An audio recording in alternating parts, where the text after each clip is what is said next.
अस्सलाम वालेकुम जी। आज हम लेक्चर नंबर 10 मॉड्यूल नंबर 20 को स्टार्ट करने जा रहे हैं, जिसमें हमारे पास एक नया टॉपिक है मैपिंग लीनियर ट्रांसफॉर्मेशन।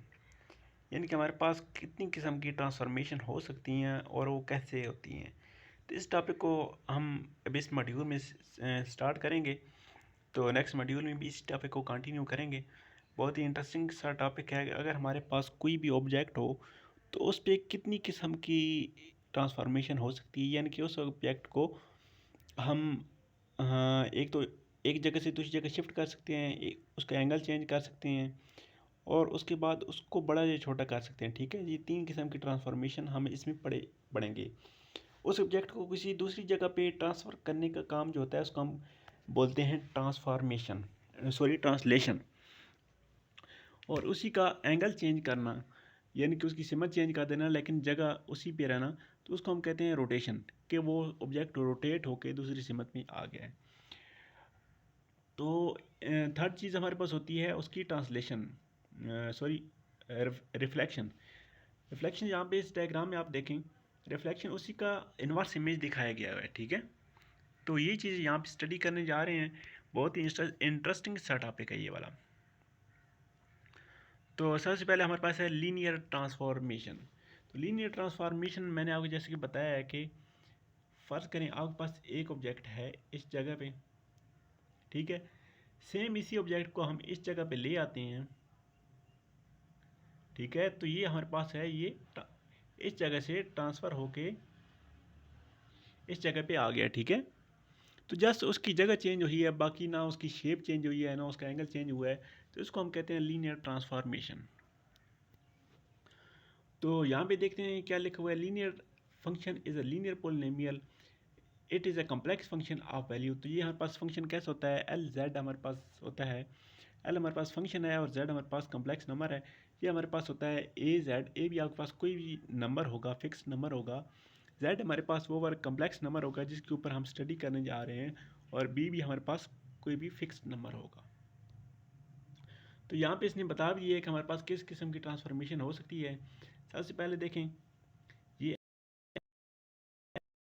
एफ हमारे पास एक पॉइंट था यहाँ पे, इसमें अगर बी ऐड करें तो हमारे पास ये पॉइंट यहाँ पे आ जाए।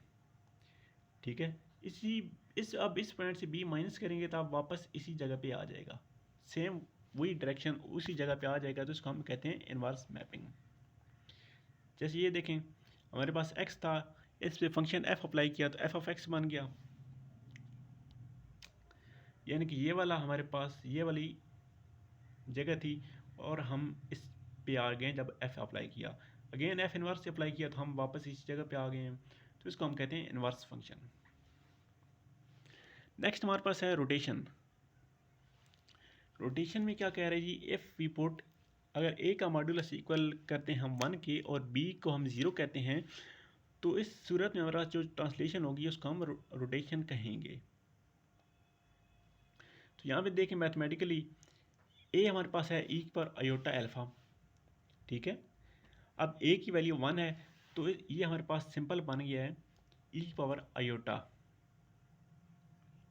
अल्फ़ा, कोई भी आप लिख सकते हैं। ठीक है, और z हमारे पास है आर ई की पावर आयोटा थीटा, जो कि हम पहले ऑलरेडी यूज़ करके आ चुके हैं।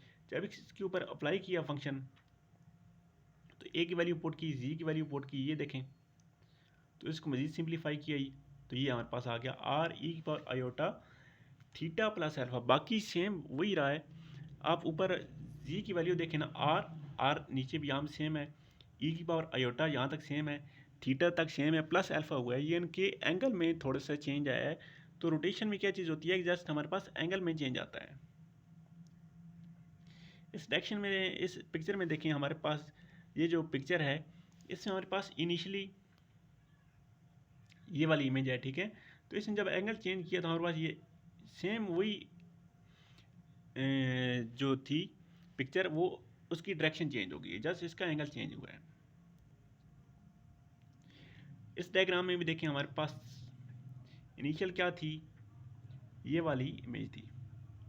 ठीक है, रोटेशन हुई है, ये वाले तो पॉइंट यहाँ पे फिक्स रहा है, ये वाला पॉइंट इस जगह पे आ गया और ये वाला पॉइंट यहाँ पे इस जगह पे आ गया है। तो जस्ट रोटेशन हुई है अल्फा एंगल के साथ। पहले इसका एक्स एक्सिस के साथ 0 एंगल बन रहा था। ठीक है, पहले हमारे पास था थीटा इक्वल 0, जब ये इसमें अल्फ़ा ऐड हुआ है तो थीटा इक्वल आ गया 0 प्लस अल्फ़ा एक्स एक्सिस के साथ, ठीक है। तो हमारे पास एंगल में चेंज आया है, इसको हम कहेंगे रोटेशन। तो यहाँ पे रिमार्क्स क्या दे रहा है जी, by rotation the shape does not change. वही मैं जो आपको बात बता रहा हूँ कि इसमें शेप चेंज नहीं होती, जस्ट इसमें एंगल जो है वो चेंज हो जाता है। तो इसका इन्वर्स फंक्शन क्या होगा, R Z is 1 to 1 and onto function on entire complex plane, so inverse function is possible. इसका क्या मतलब है कि जब हमारे पास ये यहाँ से इसमें अल्फ़ा चेंज हुआ है एंगल, तो इसमें से अल्फ़ा माइनस कर दें तो ये वाली शेप वापस इसी जगह पे आ जाएगी, ठीक है। तो ये वापस इन्वर्स में आ जाएगी। रिमार्क्स इसका क्या है, इसने दिया है in rotation V rotation at angle alpha, हम अल्फ़ा एंगल के ऊपर रोटेट करते हैं, लेकिन जब हम वापस आते हैं इन्वर्स फंक्शन अप्लाई करते हैं तो वही एंगल अल्फ़ा जितना हमने ऐड किया होता है उतना ही हम एंगल सब्सट्रैक्ट कर लेते हैं, तो वापस उसी जगह पे आ जाते हैं। नेक्स्ट थर्ड हमारे पास ट्रांसलेशन की किस्म है जी, मैग्नीफिकेशन। तो मैग्नीफिकेशन का क्या मतलब है, अगर हमारे पास ये एक डायग्राम है,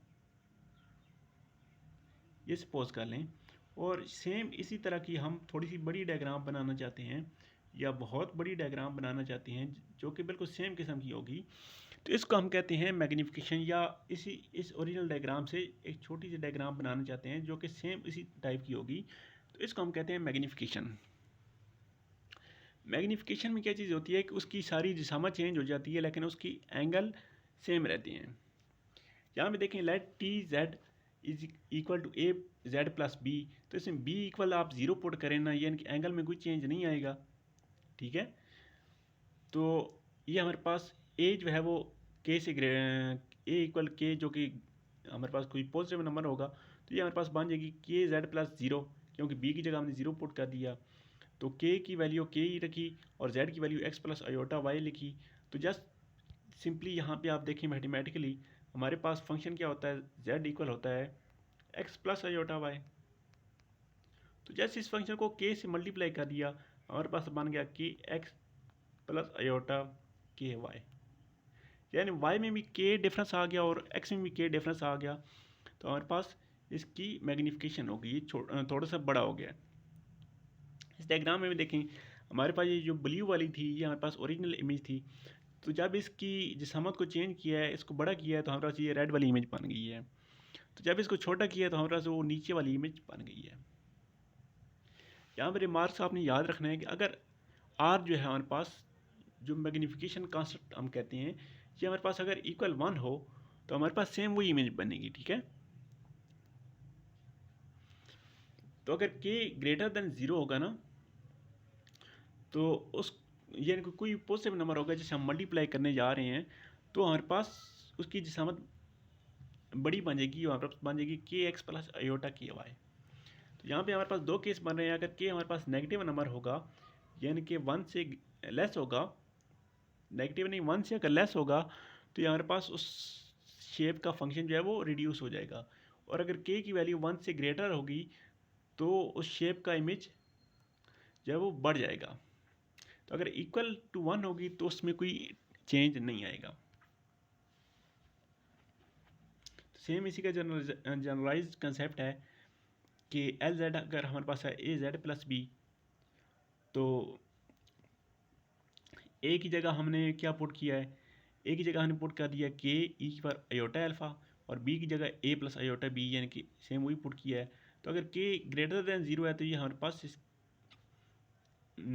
सॉरी यहाँ पे जो के है ना, के हमारे पास इसको बढ़ाने या इमेज को बढ़ाने या छोटा करने के काम आता है। यहाँ पर रिमार्क याद रखना है, the linear transformation is composition of, linear जो ट्रांसफॉर्मेशन होती है वो हमारे पास 3 किस्म की हो सकती है, ट्रांसलेशन, रोटेशन और मैग्नीफिकेशन। ट्रांसलेशन कौन सी होती है, जो सेम इमेज अगली जगह पे पहुंच जाए और उसकी ना एंगल में चेंज आए ना उसकी लंबाई चौड़ाई में चेंज आए, तो उसको हम बोलते हैं ट्रांसलेशन। रोटेशन किसको बोलते हैं कि उसकी लंबाई चौड़ाई सेम रहे लेकिन उसकी एंगल में चेंज आ जाए तो उसको हम कहते हैं रोटेशन। और मैग्नीफिकेशन क्या चीज़ होती है कि उसकी एंगल में तो चेंज ना आए लेकिन उसकी लंबाई चौड़ाई में डिफरेंस आ जाए, तो उसको हम कहते हैं मैग्नीफिकेशन। नेक्स्ट हमारे पास है इन्वर्स ट्रांसफॉर्मेशन। तो अगर एल हमारे पास 1:1 मैपिंग है जेड प्लेन से डब्ल्यू प्लेन के ऊपर, तो इसका जो इन्वर्स फंक्शन होगा वो हमारे पास एल इन्वर्स जेड होगा डब्ल्यू प्लेन से जेड प्लेन के ऊपर, क्योंकि हम इन्वर्स जा रहे हैं। तो अगर हमारे पास डब्ल्यू होगा ए जेड प्लस बी, तो जेड हमारे पास बन जाएगा डब्ल्यू बटा ए माइनस बी बटा ए।